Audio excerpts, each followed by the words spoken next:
Hello बच्चों, आज हमारे पास एक और पेपर आया है आईसीएसई क्लास 10 फिजिक्स का। देखते हैं कि बच्चे को कितने मार्क्स आए हैं और किस तरह से वो इंप्रूवमेंट कर सकते हैं। क्वेश्चन पेपर पूरा सॉल्व करने से बेटा होता ये है कि हमारा क्विकली रिवीजन भी हो जाता है और साथ साथ में हमें ये भी पता चल जाता है कि आंसर्स लिखते कैसे हैं। ठीक है ना? तो चलिए शुरू करते हैं। In first MCQ we have three forces F1, F2 and F3। इस क्वेश्चन में बोला है दैट मोमेंट ऑफ फोर्स जो है वो सेम है। इस फिगर यहाँ पर दी है, उसमें बोला है मोमेंट ऑफ फोर्स सेम है। तो नीचे में से कौन सा ऑप्शन जो है वो करेक्ट है? अब बेटा हम लोगों को पता है टॉर्क का फॉर्मूला क्या होता है, tau is equals to F into R. Okay, but moment of force मतलब टॉर्क सेम है। इसका मीनिंग ये हुआ कि जिसमें डिस्टेंस ज़्यादा होगा उसका फोर्स कम होगा और जिसमें डिस्टेंस कम होगा उसका फोर्स ज़्यादा होगा। अब F1 देखिए, ये ओरिजिन से इसका डिस्टेंस बहुत ज़्यादा है, मतलब F1 का फोर्स सबसे कम होगा। F2 में भी डिस्टेंस ज़्यादा है, F3 में डिस्टेंस सबसे कम है, मतलब F3 के अंदर फोर्स जो है वो सबसे ज़्यादा होगा। तो करेक्ट ऑप्शन हम लोगों को फाइंड करना है। फर्स्ट ऑप्शन में बोला है force F1 has the maximum value. F1 की तो मिनिमम वैल्यू है, वो तो हो ही नहीं सकता क्योंकि डिस्टेंस ज़्यादा है। F2 में भी सेम है, बट यहाँ पर देखिए force F3 has the maximum value, वो करेक्ट है क्योंकि उसके अंदर डिस्टेंस कम है तो फोर्स ज़्यादा लगाना पड़ेगा, है ना? तो सी ऑप्शन करेक्ट है। बच्चे ने जो है वो गलती से ए ऑप्शन करेक्ट करा हुआ है। ये थिंकिंग हो सकती है कि वो टॉर्क समझे होंगे कि इसमें टॉर्क ज़्यादा हो सकता है। ठीक है ना? Torque is equals to F into R, तो उन्होंने सोचा होगा कि यहाँ पर डिस्टेंस ज़्यादा है तो फोर्स ज़्यादा लगेगा तो उसमें टॉर्क ज़्यादा होगा, पर नहीं बच्चा। यहाँ पर मोमेंट ऑफ फोर्स जो है वो सेम है। ठीक है, और हम लोगों को फोर्स किस में ज्यादा लगेगा वो पूछा है। तो जिसकी रेडियस मतलब डिस्टेंस कम, उसमें फोर्स हम लोगों का ज्यादा लगाना पड़ेगा। आई होप ये चीज समझ में आई होगी। Next question. अब ये कॉन्सेप्ट जो है पेरिस्कोप का प्रिज्म वाला, वो है टोटल इंटरनल रिफ्लेक्शन का, है ना? अब पेरिस्कोप के अंदर हम लोगों को पता है कि लाइट जो है वो किस तरह से जानी चाहिए। लाइट जो है वो इस तरह से गई, रिफ्लेक्ट हुई और इस तरह से निकलनी चाहिए, है ना? इस तरफ से लाइट, ये पाथ होना चाहिए लाइट का।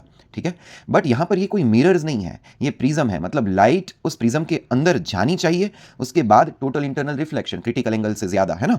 तो वो टोटल इंटरनल रिफ्लेक्शन करनी चाहिए और उसके बाद आनी चाहिए। तो वो सिर्फ और सिर्फ हो सकता है ये सी वाली फिगर के अंदर। देखिए यहाँ से ये लाइट गई, यहाँ पर टकराई, प्रिज्म के अंदर गई, यहाँ पर क्रिटिकल एंगल से ज़्यादा, ग्लास के लिए 42 डिग्री होता है तो उससे ज़्यादा आया, यहाँ पर ये टोटल इंटरनल रिफ्लेक्शन करा, यहाँ पर टकराई, अगेन यहाँ पर टोटल इंटरनल रिफ्लेक्शन करा और इस डायरेक्शन में आ गई, है ना? तो यहां पर सी ऑप्शन करेक्ट है। मेजॉरिटी बच्चे क्या करते हैं कि मिरर समझकर ये करेक्ट कर देते हैं, बेटा ये नहीं है। आया समझ में? टोटल इंटरनल रिफ्लेक्शन का कॉन्सेप्ट है प्रिज्म के ऊपर से, तो सी ऑप्शन करेक्ट है। आई होप ये चीज समझ में आ गई होगी। C option is correct. बच्चे ने जो है बी ऑप्शन करेक्ट करा है, जो कि गलत है। ठीक है, सी ऑप्शन करेक्ट है। Next question. स्टेटमेंट बोला है the efficiency of a machine is 60%, मतलब कि 60% एनर्जी ही यूज होगी। तो ऐसा कौन सा ऑप्शन है देख लेते हैं। 60% of total energy supply to obtained as useful energy, B option correct है और बच्चे ने भी बी ही करा है, मतलब ये करेक्ट है। Next. Two sound waves produced from two different sources are of same amplitude, amplitude same है मतलब कि लाउडनेस सेम होगी, are having frequency 256 hertz and 512 hertz, जिसकी फ्रीक्वेंसी ज़्यादा उसकी श्रिलनेस और पीच ज़्यादा। तो ऐसे ही क्वेश्चन का मतलब ऐसा ही ऑप्शन हम लोगों को देखना है। कौन सा ऑप्शन है? मतलब कि S2 जो है उसकी फ्रीक्वेंसी ज़्यादा है, मतलब S2 ज़्यादा श्रिल है। ऐसा कौन सा ऑप्शन है यहाँ पर? S2 जो है वो ज़्यादा श्रिल है, S2 इज श्रिलर देन S1, मतलब कि डी ऑप्शन करेक्ट है। बच्चे ने जो है वो डी ही करा है, मतलब कि वो करेक्ट है। Next question. नेक्स्ट क्वेश्चन में बोला है कि हमारे पास जो है यहाँ पर टेम्परेचर वर्सेस टाइम का एक ग्राफ दिया है और बोला है कि किसके अंदर स्पेसिफिक हीट कैपेसिटी जो है वो लो है PQR में से। अब स्पेसिफिक हीट कैपेसिटी हम लोगों को पता ही है क्या होती है। हाई स्पेसिफिक हीट कैपेसिटी मतलब क्या कि टाइम बढ़े बट उसका टेम्परेचर इतना ना बढ़े, आया समझ? उसको हाई स्पेसिफिक हीट कैपेसिटी कहते हैं। तो यहाँ पर देखिए टाइम बढ़ा तो आर जो है उसका उतना टेम्परेचर नहीं बढ़ा with compare to Q and P. तो आर की स्पेसिफिक हीट कैपेसिटी सबसे ज्यादा है और पी की स्पेसिफिक हीट कैपेसिटी सबसे कम है, और यहां पर पूछा ही है पी की स्पेसिफिक हीट कैपेसिटी, तो ऑप्शन आएगा ए। बच्चे ने भी ए ही करा है, मतलब करेक्ट है। Next question.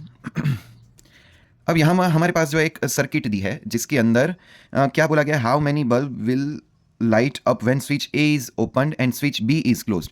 बी बंद है मतलब कि ये सर्किट कनेक्टेड है और ए जो है उसको ओपन रखा है। ए ओपन रखा मतलब कि ये इसका तो कनेक्शन ही नहीं है, ए वाले का कनेक्शन ही नहीं है। तो कितने बल्ब जो है वो ग्लो होंगे? तो यहां से करंट इस तरफ गया, यहां से भी जाएगा, यहां से भी जाएगा, ऊपर वाला तो बंद है, ये वाला तो बंद है, तो मतलब कि इन दोनों में से करंट जाएगा और यहां से भी करंट जाएगा, ये भी ग्लो करेगा, मतलब 3 बल्ब ग्लो करेंगे, ये वाला और ये वाला, ये 3 बल्ब ग्लो करेंगे।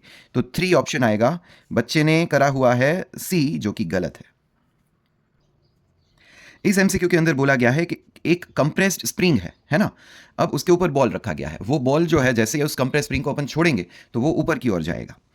तो यहां पर हमें ये बताना है कि कौन सी एनर्जी के अंदर कन्वर्ट हो गई? अब देखिए बेटा, स्प्रिंग को जब भी अपन कंप्रेस करते हैं मतलब कि उसके अंदर पोटेंशियल एनर्जी है, पर कौन सी potential energy? Elastic potential energy. और जब भी वो हाइट में गया तो हाइट वाली पोटेंशियल एनर्जी कौन सी होती है? mgh वाली ग्रेविटेशनल पोटेंशियल एनर्जी। तो कौन सा ऑप्शन सही आएगा जिसके अंदर इलास्टिक पोटेंशियल एनर्जी को ग्रेविटेशनल पोटेंशियल एनर्जी में कन्वर्ट करा? डी ऑप्शन आएगा, elastic potential energy to gravitational potential energy. D option correct है, बच्चे ने करा हुआ है डी, जो कि सही है। नेक्स्ट क्वेश्चन है हमारे पास, how does a blind person recognise another person talking to him? अब हम लोगों को पता है बेटा, हम लोगों ने स्टडी करी थी। देखो, हर एक की फ्रीक्वेंसी अलग होती है, हर एक का वेव फॉर्म अलग होता है, तो कैसे पहचाने? तो थियोरटिकली हम लोगों ने एक बार बताया था क्लास के अंदर कि प्राइमरी आइडेंटिफिकेशन जो है कोई भी ह्यूमन की आवाज़ का, वो उसके मतलब किसके ऊपर से होता है? क्वालिटी के ऊपर से होता है। और उसके लिए कौन जो है वो सबसे ज़्यादा ज़रूरी है? Wave form. तो इसका मीनिंग ये है कि वो कैसे पहचानेगा? वेव फॉर्म के ऊपर से पहचानेगा। तो करेक्ट आंसर जो है वो वेव फॉर्म है, ये चीज़ याद रखना। और बच्चे ने जो है वो भी वेव फॉर्म ही सिलेक्ट करा हुआ है, मतलब कि वो करेक्ट है। Next question,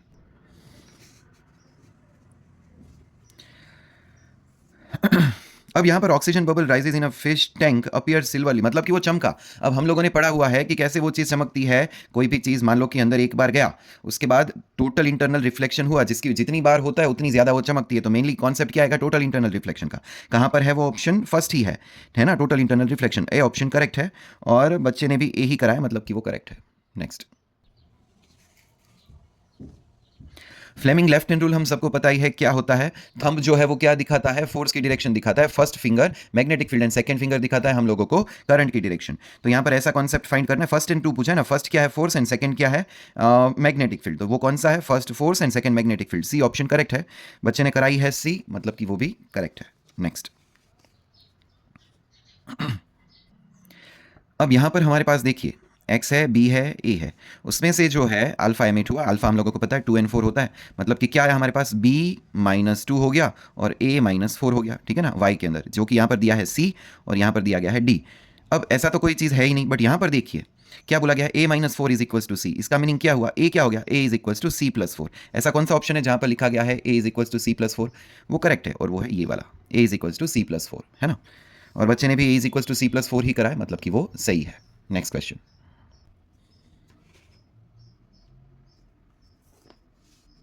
60 minute kilowatt hour में चाहिए। बेटा ये तो बहुत ईजी चीज़ है, 240 वोल्ट की तो कोई ज़रूरत ही नहीं है। 60 मिनट मतलब 1 आवर की बात करिए, 5000 वॉट है। किलो वोट आवर किस चीज़ का यूनिट है? एनर्जी का, है ना।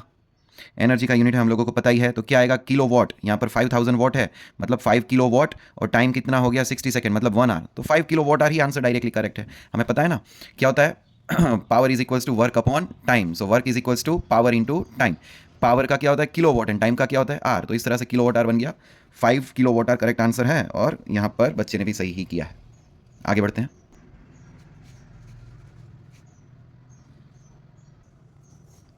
Which of the following is the use of house hold electric meter? Electric meter क्या होता है? एनर्जी मीटर होता है, जिसको अपन किलो वॉट आवर मीटर भी कहते हैं।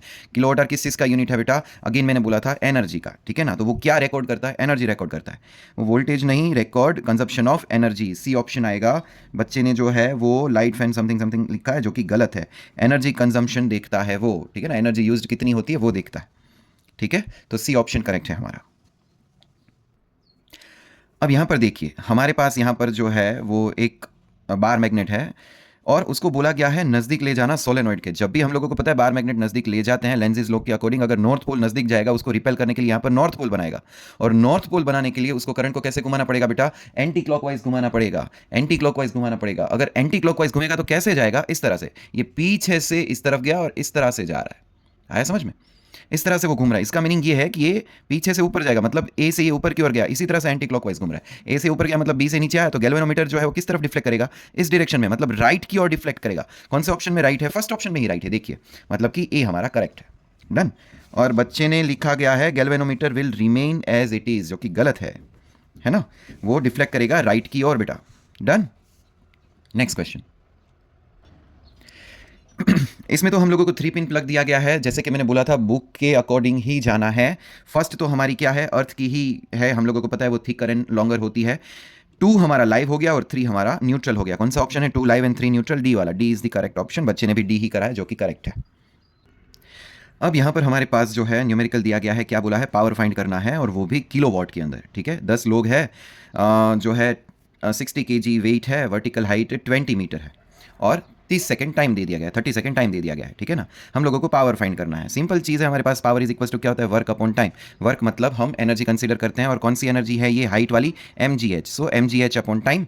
हमारे पास मास 10 इंटू 60 कितना हो गया हमारे पास 600, ग्रेविटी 10 बोली है, हाइट कितनी दी है 20 मीटर, अपॉन टाइम दे दिया है 30। आया समझ में? तो डायरेक्टली हमारे पास आंसर आ गया 4000।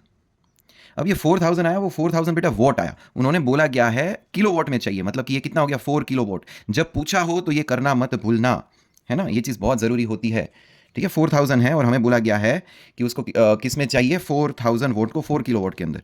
तो हम क्या लिख देंगे, 4000 वॉट मतलब 4 किलो वॉट, इस तरह से कर देंगे, ठीक है।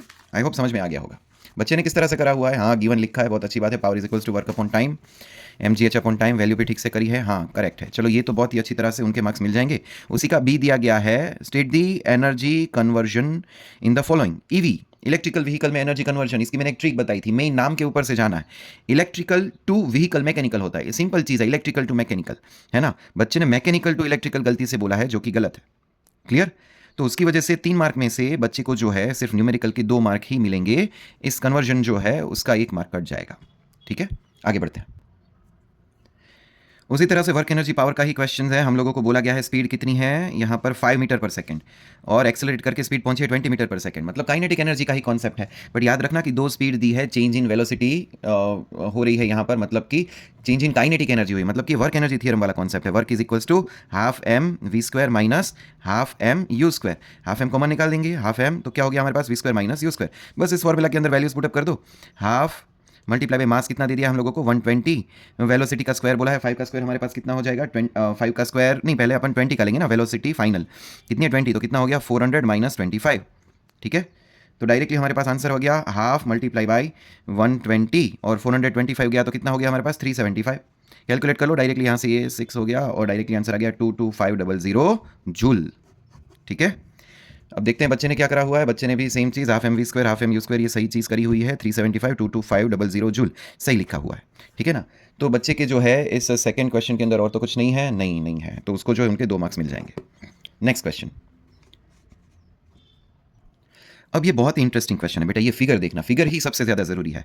हम जो है एंगल के अंदर 90 डिग्री कंसीडर करते हैं, और उन लोगों ने 90 डिग्री यहाँ पर दे दिया गया है, मतलब कि हमें फोर्स इस पॉइंट पर लगाना होगा। अगर ये परपेंडिकुलर है तो ये लाइन जो है उसके ऊपर डिपेंड करता है, हमें सच में ये लाइन देखनी है। और पीजी थ्योरम से पता है कि ये 5 3 और ये राइट एंगल है, तो ये कितना हो गया 4, है ना। तो हम फोर्स यहाँ पर लगा रहे हैं, जो मैंने ये रेड लाइन बनाई है उसको मेन कंसीडर करना है, इस लाइन को कंसीडर करना है। 2 तरीके से कर सकते हैं, कैसे कर सकते हैं, ये 20 है ये 4 है, सीधा ही कर दो 20 मल्टीप्लाई बाई 4, या फिर 20 इसको सेंटर मान लो और 20 मल्टीप्लाई बाई 2 करो, फिर इसको भी 20 मल्टीप्लाई बाई 2 करो, दोनों को ऐड कर दो, तो भी हो गया हमारे पास आंसर 20 मल्टीप्लाई बाई 2 कितना हो गया 40, और दूसरा इस तरफ वाला कितना है 20 मल्टीप्लाई बाई 2, और वो भी कितना हो गया 40, 40 प्लस 40 कितना हो गया सेम डायरेक्शन में 80। बट एक चीज़ अच्छी तरह से नोटिस करो, ये सेंटीमीटर में है ना, तो 80 न्यूटन सेंटीमीटर है, और उसको अपन को किस में चाहिए, मीटर के अंदर चाहिए। तो आंसर हमारा क्या आ जाएगा 0.8 न्यूटन मीटर।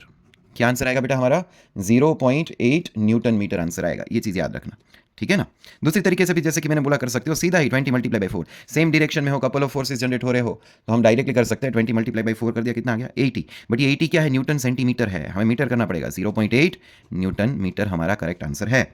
अब देखते हैं कि बच्चे ने किस तरह से करा हुआ है। फिगर तो ठीक है,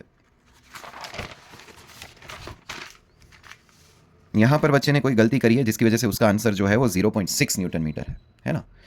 तो यहाँ से गलती है जिसकी वजह से उनके मार्क्स जो है नहीं मिलेंगे, ठीक है ना। अगर फॉर्मूला जो है वो ठीक से जनरेट करा होता तो ये चीज़ की गलती ना होती, ठीक है। तो आराम से अच्छी तरह से सोच समझ कर क्वेश्चन को करना चाहिए। Okay, next question.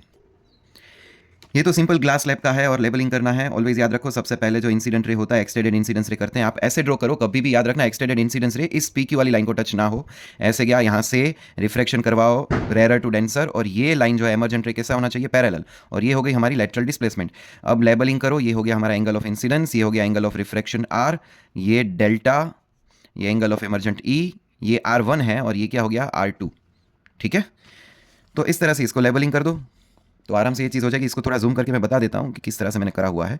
ये R1 है, और यहाँ पर जो आया हुआ है इस ये दूसरी सरफेस पर ये वाला वो क्या है, ये R2 है, ठीक है। तो वो देख लो, और मेन चीज़ ये रखना कि एक्सटेंडेड इंसिडेंस रे से ये एमरजेंट रे कैसी हो जानी चाहिए, पैरेलल, और उन दोनों के बीच का डिस्टेंस क्या हो गया सॉरी डिस्प्लेसमेंट क्या हो गई या शिफ्ट क्या हो गई, लेटरल डिस्प्लेसमेंट, ठीक है।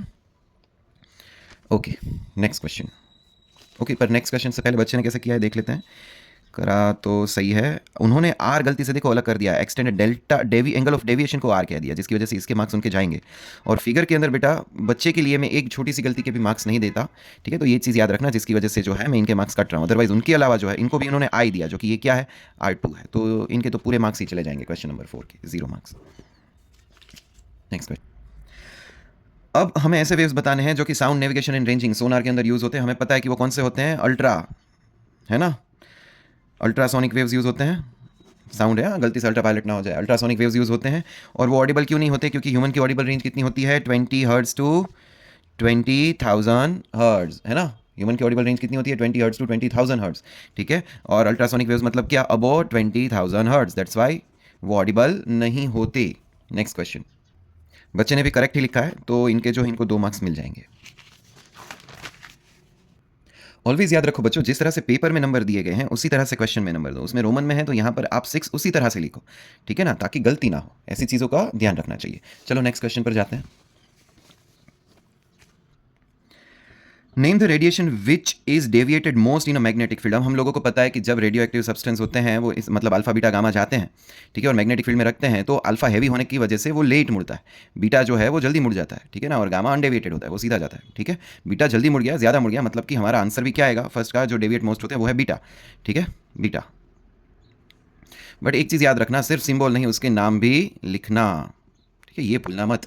Okay, name the radiation that will become an inert gas on accepting the 2 electrons. ऐसा जिसके पास 2 इलेक्ट्रॉन नहीं है। हम लोगों को पता है डबली आयोनाइज्ड हीलियम एटम कौन होता है, अल्फा पार्टिकल्स, है ना, अल्फा रेडिएशन जो हमारे पास है, तो उसके ऊपर से तो क्या आएगा हमारे पास अल्फा। अगेन मैं बोल रहा हूँ, कभी भी सिंबल ही मत करना, ऑलवेज सिंबल के साथ उसका नाम लिखना। बच्चे ने दोनों चीज़ें अच्छी तरह से करी हुई है, इसकी वजह से उनको मार्क्स मिल जाएंगे।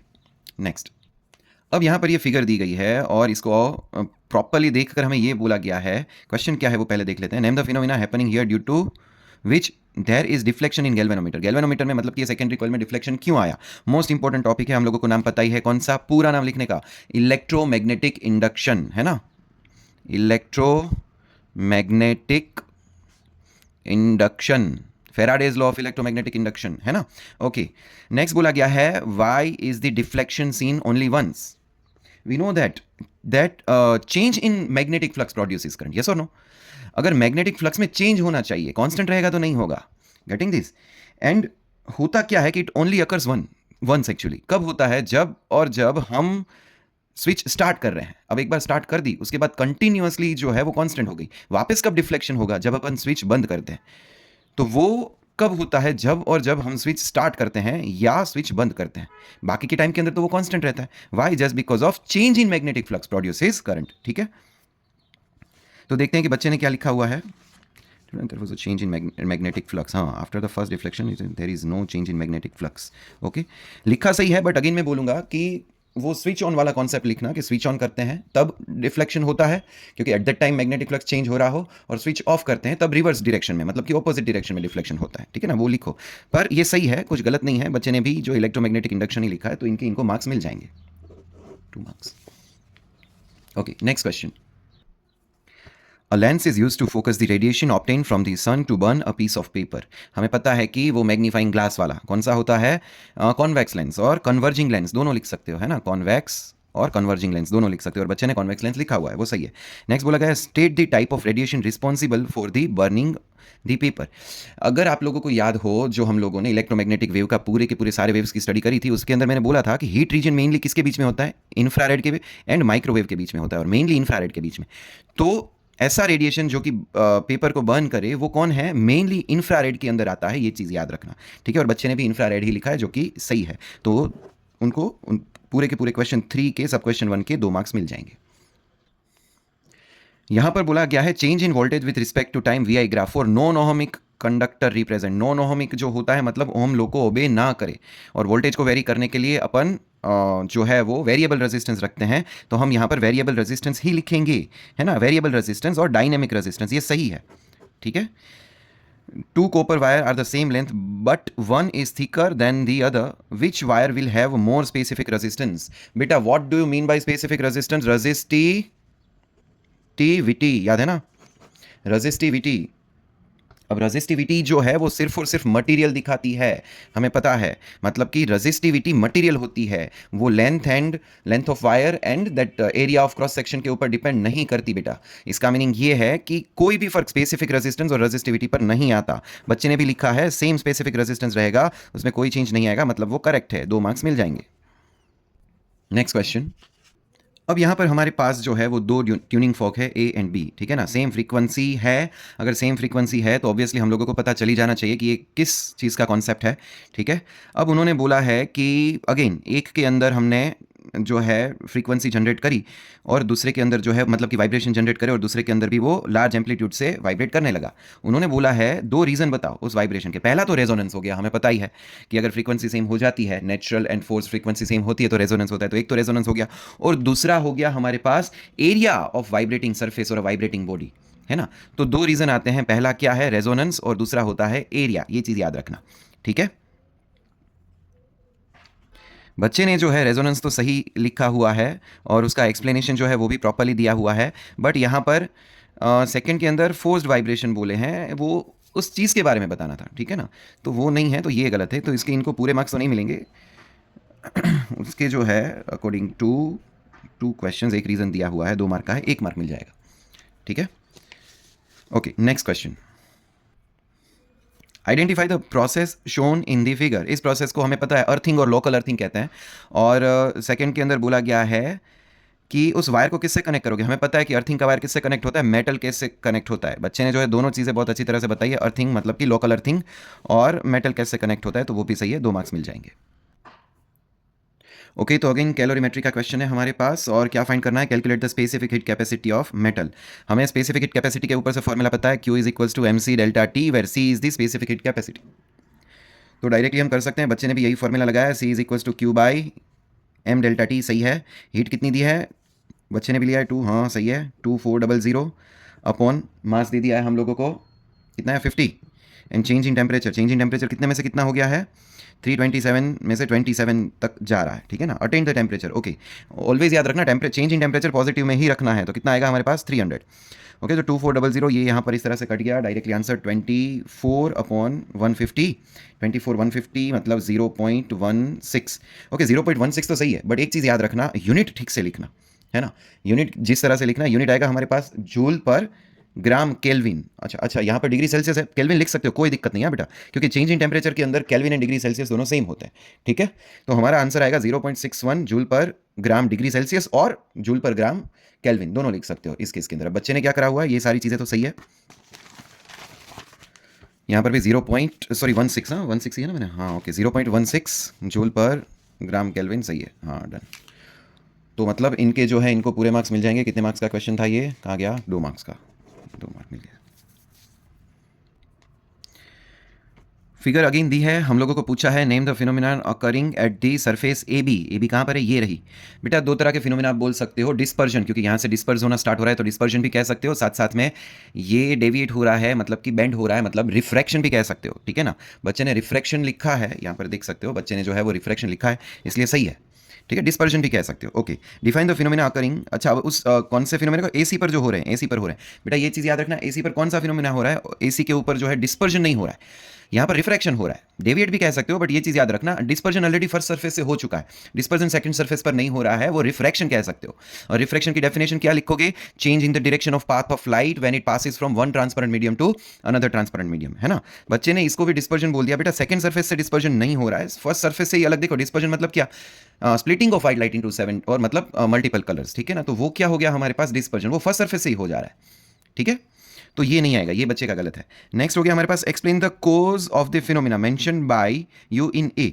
अब ए अगर आपने डिस्पर्जन लिखा है तो उसके अकॉर्डिंग कह सकते हो, या फिर रिफ्रैक्शन लिखा है तो उसके अकॉर्डिंग कह सकते हो, पर मेन रीजन क्या होना चाहिए, एक चीज याद रखना, मेन रीजन होना चाहिए उसका स्पीड, है ना। रिफ्रैक्शन का मेन रीजन क्या है, जब वो एक मीडियम से दूसरे मीडियम में जाती है तो उसकी डायरेक्शन चेंज क्यों होती है, जस्ट बिकॉज ऑफ उसकी स्पीड चेंज होती है।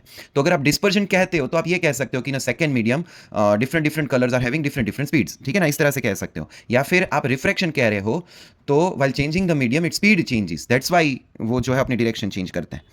और बच्चे ने भी बताया है डिफरेंट वेवलेंथ स्पीड आ गया है इसलिए चल जाएगा। अगर फ्रीक्वेंसी बोल दिया होता तो ये पूरा गलत होता, बट स्पीड एंड वेवलेंथ बोल दिया इसलिए चल जाएगा, ये सही है। बट याद रखना जब मीडियम चेंज करती है तो कौन सी टर्म ऐसी है जो कांस्टेंट रहती है, और वो कांस्टेंट होती है always frequency, and speed change होती है, वेवलेंथ चेंज होती है, बट फ्रीक्वेंसी कांस्टेंट रहती है। ठीक है, तो बच्चे के जो है ये गलत है, बाकी के 2 सही है, 3 में से 2 मार्क्स मिल जाएंगे। ठीक है, आगे बढ़ते हैं। नेक्स्ट क्वेश्चन, ये रे डायग्राम ड्रॉ करना है हम लोगों को लेंस से जो कि रियल एंड लार्ज इमेज बनाता है, यहीं से पता चल जाते हैं। तो 2 पॉसिबिलिटीज के ऊपर से हम लोगों को डायरेक्टली आंसर मिल जाता है ना। ये कौन सा केस है जब हमारे पास लार्ज मिले, रियल इन्वर्टेड एंड लार्ज मिले, कौन सा केस है ये बेटा? ये object between C and F and image beyond C. बच्चे ने अच्छी तरह से ड्रॉ करा भी है, object between C and F and image beyond C. Always याद रखना कि यहाँ पर दिखाना है कि कौन सा F1 है, कौन सा F2 है। ठीक है, बाकी सही है। मोस्ट इंपॉर्टेंट चीज़ कि यहाँ पर एरो होने चाहिए, बच्चे ने एरो ही नहीं किए हैं, जिसकी वजह से इसकी इनको कोई भी मार्क्स नहीं मिलते। ठीक है, तो ये फिगर सही होने के, देखो केस पहचानने के बावजूद object between C and F ही है, इमेज बियॉन्ड सी है, बट लेबलिंग की गलती और मेनली तो एरो की गलती होने की वजह से बेटा उनको कोई भी मार्क्स नहीं मिलते। ठीक है, तो देखो सही होने के बावजूद ये चीज़ गलत हो सकती है, याद रखना। अदरवाइज बच्चे ने देखो केसेस भी अच्छी तरह से बताया है, केस में भी ये कौन सा केस है, कौन सी चीज़, ये सब बताया हुआ है, फिर भी गलत हुआ। ठीक है, तो ऐसा ना हो, इन चीज़ों का ध्यान रखो। ठीक है, नेक्स्ट क्वेश्चन। अब यहाँ पर डायग्राम कॉपी करके हम लोगों को बताना है कि किस तरह से ये आगे की ओर रिफ्लेक्ट करेगा। अब हम लोगों को फैक्टर्स पता हो तो पता ही है, वायलेट जो है उसकी वेवलेंथ कैसी होती है? स्मॉल। आया समझ में? वेवलेंथ स्मॉल होने की वजह से उसकी रिफ्रैक्टिव इंडेक्स अपन ज़्यादा लेते हैं और उसको ज़्यादा मोड़ते हैं। तो कुछ नहीं करना है, नॉर्मल ड्रॉ करके उसको ज़्यादा जो है वो डेविएट करवा दो, और रेड को कम डेविएट करवाओ। ठीक है, रेड को कम, उसकी कंपेरिजन में दिखना चाहिए कि आपने कम डेविएट करवाया है। आया समझ? एंगल ऑफ रिफ्लेक्शन इसमें थोड़ा बड़ा रखा है, इस तरह से दिखाना होगा। बच्चे ने दिखाया तो है कि वायलेट को ज़्यादा, बट यहाँ पर रेड को उसने जो है ना, ऐसा लग रहा है कि एक्चुअल केस से अवे फ्रॉम द नॉर्मल, जिसकी वजह से ये गलत हो जाएगा बेटा। और फिगर में गलत मतलब कि अभी देखो ये सारे पेपर्स के अंदर मैं मार्क्स थोड़े से भी हो तो भी पूरे इसलिए काट लेता हूँ ताकि बच्चे को पता चले कि किस तरह से चीज़ें लिखनी है। ठीक है ना, तो फिगर गलत है तो आई एम एक्सट्रीमली सॉरी बेटा, मैं इसके मार्क्स नहीं दे सकता। ठीक है, सही है बट ये अवे दिख रहा है, अवे नहीं दिखना चाहिए, इसकी कंपेरिजन में थोड़ा कम बैंड करवाओ, बट ये टूवर्ड्स ही जाना चाहिए। डन। ओके, नेक्स्ट में बोला गया है हम लोगों को refractive index of water is 4/3, calculate the speed of light in water. Speed of light in water already हम लोगों को पता है कितनी होती है, 2.25 इंटू 10⁸ मीटर पर सेकेंड। तो अगर याद है, मैंने बोला ही था कि सारी स्पीड याद रख लो, मेनली 4 मीडियम के अंदर, एयर उसके बाद वाटर, उसके बाद ग्लास एंड डायमंड। ठीक है, कैसे फाइंड करते हैं? रिफ्रैक्टिव इंडेक्स ऑफ, क्या बोला है? वाटर ना, refractive index of water with respect to refractive index of air, सामने इनवर्स हो जाता है, velocity in air upon velocity in water.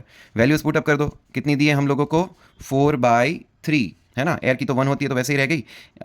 Refractive index, speed कितनी हो गई? 3 × 10⁸ upon velocity in water. Subject बना लो वेलोसिटी इन वाटर, 3 × 3 × 10⁸ अपॉन 4, 9/4 कितना हो गया? 2.25। डायरेक्टली आ गया हमारे पास 2.25 इंटू 10⁸ मीटर पर सेकेंड।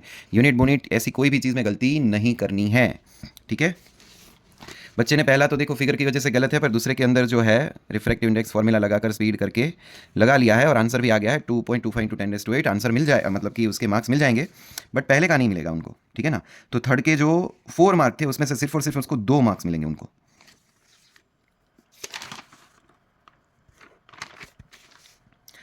ओके, नेक्स्ट क्वेश्चन में जाते हैं। मेन क्वेश्चन है 5।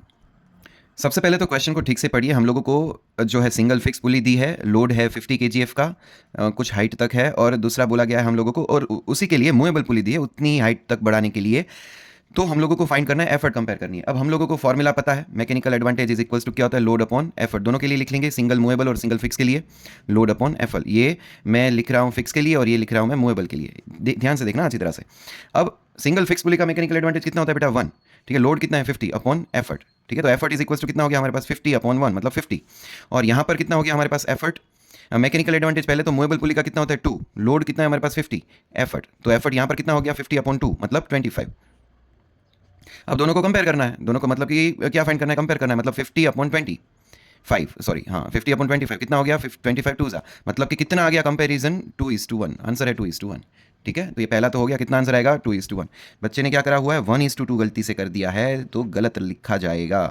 ठीक है, ये चीज़ याद रखो, कैसे करना है। होप समझ में आ गया होगा इस चीज़ के ऊपर से, ध्यान रखो ऐसी छोटी छोटी चीज़ों का। दूसरा क्वेश्चन थियोरेटिकली है, what will be the advantage of using single movable pulley. Single movable pulley का एडवांटेज क्या है? वो फोर्स मल्टीप्लायर है। क्या है वो? फोर्स मल्टीप्लायर है बेटा, ये चीज़ याद रखना है ना, क्योंकि उसका मैकेनिकल एडवांटेज कितना है? उसका मैकेनिकल एडवांटेज है ग्रेटर देन 1, 2 होता है ना, इसलिए वो फोर्स मल्टीप्लायर है। ठीक है। Okay next, which one will be preferred to raise the load and why. देखो अब इसके अंदर आप कोई भी अच्छी तरह से लिखो जिसके अकॉर्डिंग आप उसको जस्टिफाई कर सको। मैं प्रेफर करता हूं सिंगल फिक्स्ड पुली, क्यों? क्योंकि वो हमारी कन्वीनियंट डायरेक्शन देती है। तो उस तरह से लिखो कि हमारे लिए कौन सी प्रेफरेबल होगी, सिंगल फिक्स्ड पुली। क्यों? क्योंकि वो चेंज इन डायरेक्शन करवाती है, ठीक है। और अगर सिंगल मूवेबल यूज कर रहे हो तो क्या लिखना पड़ेगा, जस्ट बिकॉज ऑफ उसका mechanical advantage greater than one है, so it is used as a force multiplier. तो इस तरह से आप कह सकते हो। ओके अब देखते हैं बच्चे ने जो है वो किस तरह से करा है। फर्स्ट तो गलत था। Second, advantage of using single movable pulley is that reduce the effort. हाँ बट एफर्ट रिड्यूस करा, सही लिखा है, बट क्यों, उसका जस्टिफिकेशन ठीक से नहीं दिया हुआ है। वो जस्टिफिकेशन ठीक से दो, ठीक है ना। कई बार जो इस चीज़ के मार्क्स कट भी सकते हैं। ओके बट हाँ एडवांटेज के ऊपर से इसलिए मार्क्स जो है वो पूरा तो मैं नहीं दूंगा, पर चीज़ों का ध्यान रखो, उसका मैं सिर्फ और सिर्फ उनको आधा मार्क्स दूंगा। ओके नेक्स्ट है, विच वन विल प्रीफर्ड। उन्होंने बोला है सिंगल मूवेबल पिल्ली प्रीफर्ड है मैकेनिकल। हाँ ये उन्होंने जैसे कि बोला, अगर ये चीज़ भी इसमें लिख दी होती ना तो भी उसके अकॉर्डिंग उसको मार्क्स मिल जाएंगे। तो इसके इनको मार्क्स मिलते हैं देखो सिर्फ और सिर्फ 3 में से 1.5, क्योंकि उसका ये पूरा गलत हुआ और ये प्रॉपर जस्टिफिकेशन नहीं है। आई होप ये चीज़ समझ में आ गई होगी आपको, ठीक है। नेक्स्ट अगेन बहुत ही इंटरेस्टिंग क्वेश्चन है। हम we have to find the weight of the metre scale, और हम लोगों को पता है कि कैसे फाइंड करते हैं। We have to suspend imaginary mass at the centre of the scale. तो यहाँ पर अपन सेंटर पर इमेजनरी मास लटकाकर उसको x दे देंगे, और वही हमारा x जो है वो क्या हो गया, weight of the metre scale हो गया। फॉर्मूला क्या है, F1 into R1 is equals to F2 into R2। लगाओ फॉर्मूला। F1 क्या हो गया, ये x ही हो गया। R2 कितना हो गया, ये डिस्टेंस हो गया। फलक्रम से ये डिस्टेंस कितना है बेटा, 1 2 3 4 4 इज इक्वल्स टू F2 कितना है 120, R2 कितना है 1 2 मतलब 2 है ना। तो x is equals to 120 multiply by 2 upon 4। Directly आ गया हमारे पास, कितना आंसर आ गया 60 GF, है ना। तो आंसर आ गया हमारे पास 60 GF, ये हो गया वेट, ठीक है। बच्चे का आंसर कितना आया देख लेते हैं, सही करा हुआ है 60 GF आ गया। KGF नहीं बेटा, ये जो है यूनिट गलत है इनका, है ना, 60 GF होगा, ये चीज़ याद रखना, ठीक है। ओके तो इतनी सी चीज़ों का ध्यान रखो, ये जो है वो K नहीं है 60 GF है, तो ये गलत है। बाकी सही है, पूरे मार्क्स तो नहीं मिलेंगे अगेन यूनिट गलत होने के बाद वजह से, तो इनको 3 में से मिल जाएंगे 2 मार्क्स। ओके थर्ड क्वेश्चन बोला हम लोगों को कि a crane A lift a heavy load in 5 second where another crane B does the same work in 2 second. अगर वर्क सेम है तो हम लोगों को पता ही है क्या होता है, P1 upon P2 is equals to T2 upon T1, inversely proportional होते हैं ना, हम लोगों ने देखा था। तो बस सीधा ही टाइम को उल्टा कर दो, डायरेक्टली मिल गया आप लोगों को 2/5, मतलब 2:5, काम खत्म, सीधा ही आंसर आ जाता है उसका। ओके और बच्चे का भी ये सही ही है। सेकेंड क्वेश्चन सिंपल पेंडुलम वाला है, वर्टिकल हाइट 20 सेंटीमीटर पर है। हम लोगों ने कॉन्सेप्ट पढ़ा हुआ है कि एनर्जी जो है वो कंटिन्यूअसली चेंज होती रहती है, potential energy to kinetic energy, kinetic energy to potential energy, पर टोटल एनर्जी जो है वो कांस्टेंट रहती है ना। तो जितनी हाइट पर मैक्सिमम पोटेंशियल एनर्जी होगी उतनी ही नीचे काइनेटिक एनर्जी होगी, हम लोगों को पता है। तो पहले पोटेंशियल एनर्जी फाइंड कर लेते हैं, और बच्चे ने पोटेंशियल एनर्जी फाइंड कर भी ली है, वेरी गुड, MGH, ये सही है। 250 10 20 और ये अच्छी तरह से करा है, 20/100 कर दिया, और 250 का भी ये वैल्यूज़ ले ली। हाँ सही है, 5 zeros आ गए। ओके हाँ वेरी गुड, 1/2 मतलब 0.5 जूल एनर्जी तो मिल गई। अब उसी एनर्जी 0.5 जूल का ही यूज़ करके हम लोग क्या कर सकते हैं, हाफ mv², और v² को सब्जेक्ट बना सकते हैं, ठीक है। और तो उसी तरह से करा है 2:5, v² इज इक्वल्स टू 4 आया, v इज इक्वल्स टू 2, ये एग्जैक्ट करेक्ट आंसर है, मीटर पर सेकंड, वेरी गुड। और बच्चे ने भी अच्छी तरह से करा हुआ है, तो इनको भी उनके मार्क्स मिल जाएंगे, बी के, करेक्ट है। नेक्स्ट बोला गया है हम लोगों को मेंशन करना है कौन सी काइनेटिक एनर्जी है, बट बेटा मैंने ऑलवेज बोला था जब हम ये पेंडुलम वाले कॉन्सेप्ट करते हैं उसके ऊपर से कि ऑलवेज पोटेंशियल को देखो, उस पोटेंशियल का ग्राफ जो होता है ना वो हमें करेक्ट पाथ दिखाता है, ठीक है ना, एक्सट्रीम पोजीशन से लेकर। तो मान लो यहाँ से एक्सट्रीम पोजीशन से लेकर छोड़ा मेन पोजीशन पर के ऊपर स्पीड मैक्सिमम होती है, हाइट कम होती है। तो देखो स्पीड मैक्सिमम है तो काइनेटिक एनर्जी बढ़ गई, हाइट कम है तो पोटेंशियल एनर्जी कम हो गई। मतलब कि ये बी वाली जो लाइन है वो किसकी है, पोटेंशियल एनर्जी की है। आया समझ में? अगर ये पोटेंशियल एनर्जी की है तो ये किसकी होगी, काइनेटिक एनर्जी की। उन्होंने काइनेटिक एनर्जी की पूछी थी, तो हम सीधा क्या कह देंगे, ए कह देंगे, ठीक है ना, कि कौन सा कर्व, ए कर्व जो है कर्व ए, बिकॉज हाँ तो उन्होंने सही लिखा है, तो मतलब इनको भी उनको मार्क्स मिल जाएंगे। तो इनमें से जो है इनके सारे क्वेश्चंस सही है, क्वेश्चन नंबर 3 के, तो टोटल उनको 4 मार्क्स मिल जाएंगे। बेटा मैंने ऑलवेज बोला है कि new question always new page से ही स्टार्ट करना चाहिए, है ना, ऐसी चीज़ें नहीं करिए, new question always new page से ही स्टार्ट करिए, ठीक है। अब यहाँ पर हमारे पास ये डेविएशन एंड इंसिडेंट रे वाले जो एंगल के ऊपर के जो हमारे पास ग्राफ है उसके ऊपर से हमें क्या फाइंड करने को बोला है, एंगल ऑफ प्रिज्म। फॉर्मूला पता है क्या होता है, I + E - A is equals to delta, है ना। वैल्यूज रख दो, कितनी है हमारे पास, I आगे वाला होता है 18 + E साइड में 42 - A फाइंड करना है, और डेल्टा कितना दिया है हम लोगों के पास, उसका है 28। वैल्यूज़ लगाओ 60 और सामने से आ गया 28 इज इक्वल्स टू ए हो गया हमारे पास 32। एंगल ऑफ प्रिज्म 32 है। बच्चे ने कितना लिखा है देख लेते हैं। ओहो गलत लिखा है ना, ऐसा नहीं होना चाहिए। ध्यान दो, कैलकुलेशन ठीक से करो, वैल्यूज़ ठीक से लो। आई होप कि ये चीज़ समझ में आ गई होगी। कैलकुलेशन एक बार वापस देख लो। I plus E minus A is equals to delta. Graph के ऊपर से ही जाओ।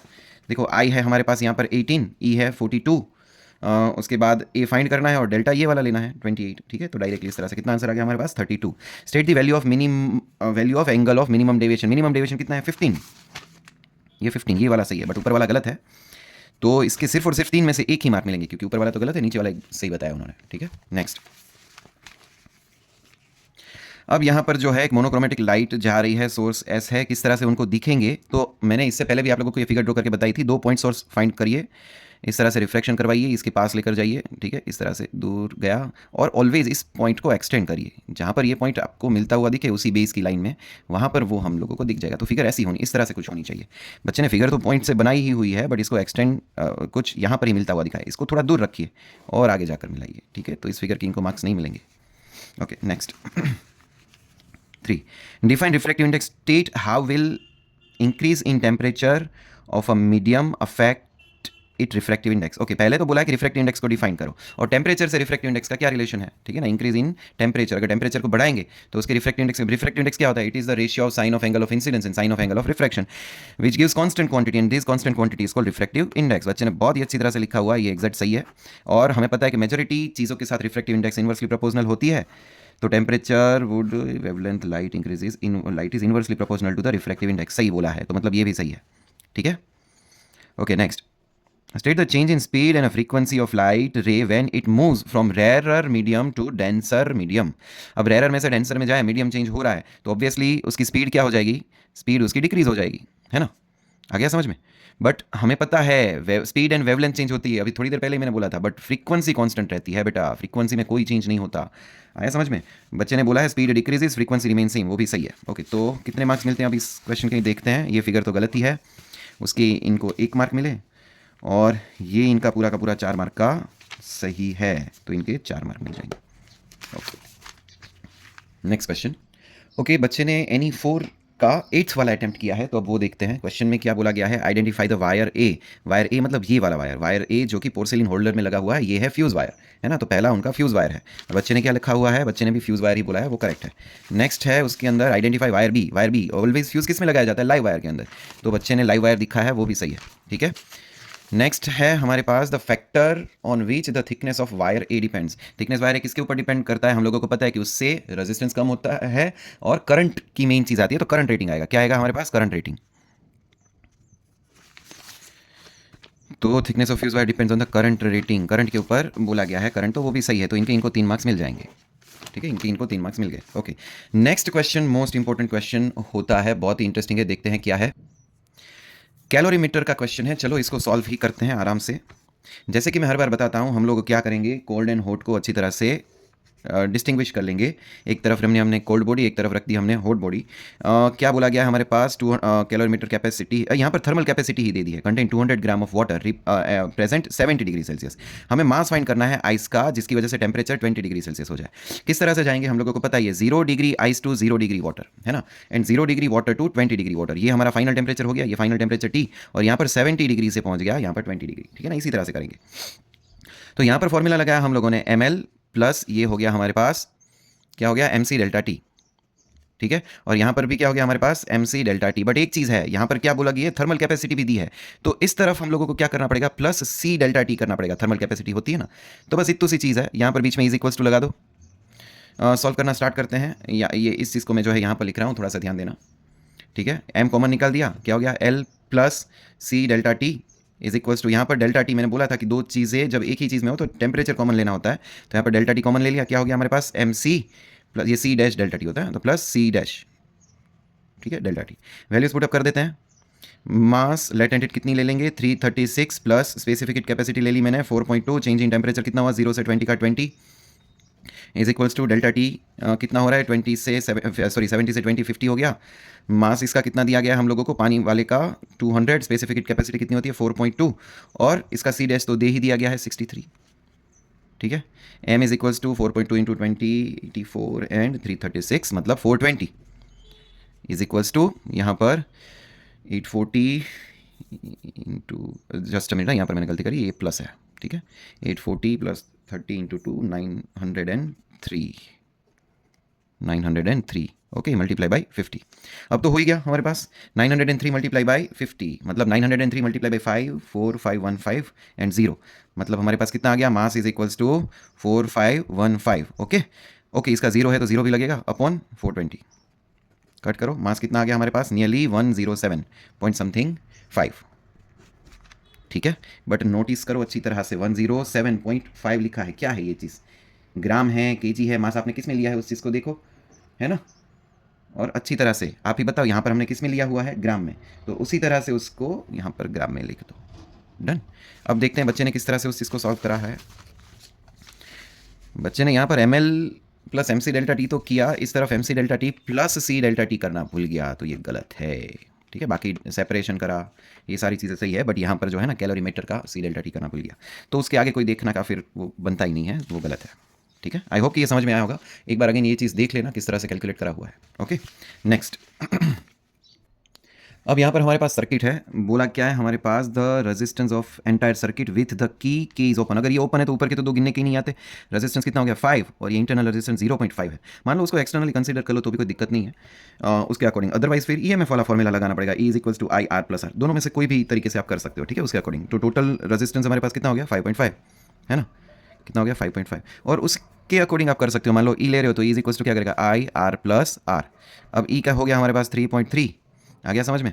आई अभी अपन देखेंगे, आर कितना है हमारे पास, एक्सटर्नल हो गया 5, इंटरनल हो गया 0.5, तो 5.5 ही हो गया वो, है ना। तो directly V is equals to I R बच्चे ने करा है, उसमें भी कोई दिक्कत नहीं है, ये सही ही है, 5.5 ये भी करेक्ट ही है, ठीक है, तो आंसर सही है। उसके बाद नेक्स्ट के अंदर क्या बोला गया है कि अगर वो क्लोज्ड है तो ये इसके साथ पैरेलल में हो गया, मतलब कि इस ऊपर और नीचे वाला पैरेलल हो गया, 3 इंटू 5 5 एंड 5 2.5, तो ये 2.5 प्लस ये वाला 0.5, तो वो भी ले लिया, सेम उसी तरह से उन्होंने करा हुआ है। अब इस बार ईएमएफ लेकर करा है, कोई दिक्कत नहीं है, अगर वी करके भी करते जैसे कि ऊपर करा तो भी सही ही होता, है ना। V is equals to I R, I is equals to V by R, है ना, 3.3 अपॉन कितना हो गया 2.5 एंड 0.5 3, 1.1 एम्पियर, ये सही ही है, ठीक है, पूरा का पूरा सही है, तो इनको पूरे मार्क्स 4 मिल जाएंगे। ओके तो अब यहाँ पर इनका पेपर खत्म होता है, कैलकुलेट करके बताइए कि इनको कैसे मार्क्स आए, और आई होप कि आप सबको पता चला होगा कि किस तरह से पेपर्स के आंसर देते हैं। Thank you everyone.